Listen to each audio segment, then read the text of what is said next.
What starts as a debate over Ukraine quickly turns into something much bigger.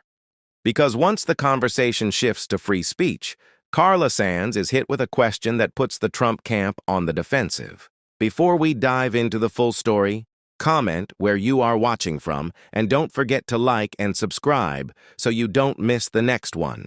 Trust me, you'll want to stay until the end because that's where the interview takes a dramatic turn. Let's get into it. So the new White House national security strategy talks about wanting Ukraine to survive as a viable state.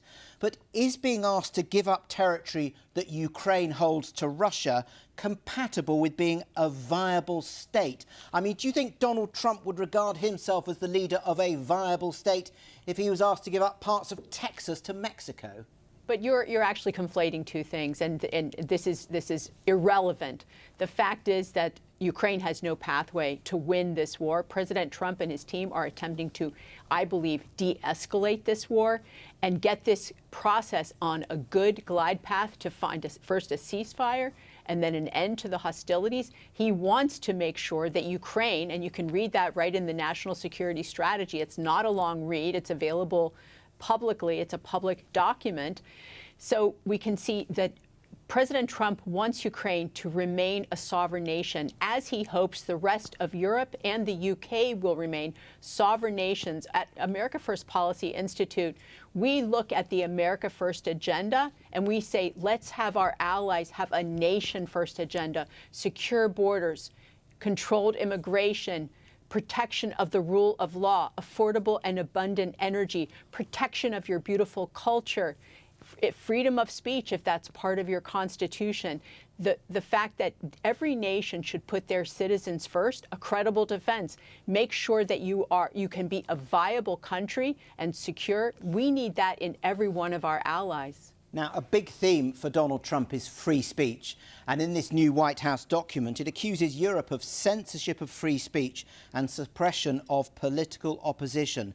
But isn't that exactly what the Trump administration is doing in the United States? I'm thinking of how in September, President Trump celebrated ABC's suspension of the critic Jimmy Kimmel, his show. That was great news for America. And in July, Donald Trump filed that lawsuit against the Wall Street Journal and Rupert Murdoch over its reporting of his ties to Jeffrey Epstein. So it's OK for President Trump to limit free speech in the US, but not OK for that to happen in Europe.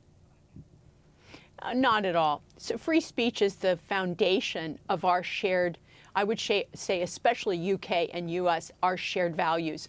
How we got free speech in the United States was from the UK, from hundreds of years ago. And so if we can maintain that, we will be able to have open societies. Once you allow one side to decide what is acceptable speech and not acceptable speech, you have a totalitarian government, because then you will have no free exchange of ideas. And it is happening. Just in Ireland, Enoch Burke, a teacher, because he wouldn't use a student's pronouns. Sorry, he's been jailed now, and he'll be in prison over Christmas. Carla Sands, may I politely say that you're evading my question? And the question is that Donald Trump seems to be happy to go to courts to impose limits on free speech in your country and then lecture Europe about imposing limits on free speech over in Europe. If he sues a network or entity, a newspaper, it's because they have done something that's broken the law. Otherwise, he wouldn't waste his time. He absolutely works to maintain his reputation. He doesn't allow himself to be taken advantage of by these networks, and most of them have been working lockstep with the leftist Democrats in the United States. But if you believe in free speech, if you believe in that, I think it's the First Amendment to the United States Constitution, that is an unequivocal principle. You stand by that. You don't go to the courts when you don't like what people are saying. Well, when it's unfair or illegal activity, you do go to the courts. But absolutely, I would say most people who are part of the circle of America First do believe absolutely in free speech. We're really worried about this Digital Services Act that the EU has passed, because I do believe that that is a kind of war against the United States. They are working to fine companies like X, Elon Musk, because he allows free speech. They're attempting to censor the speech in the United States of U.S. citizens.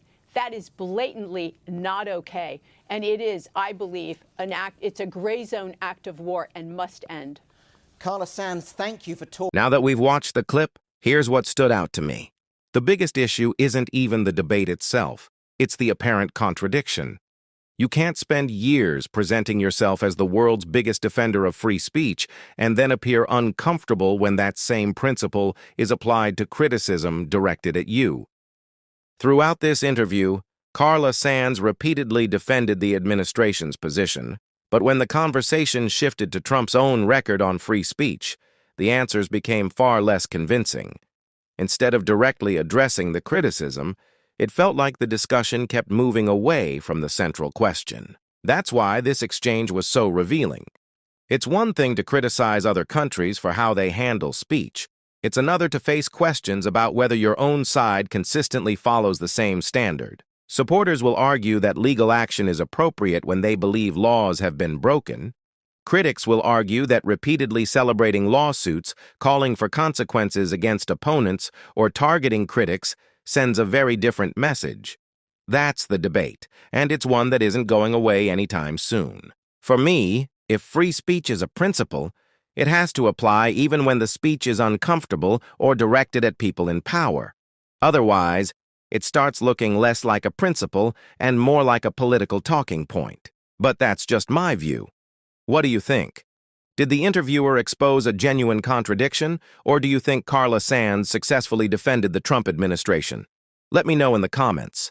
And if you enjoyed the video, don't forget to like, subscribe, and turn on notifications so you don't miss the next one.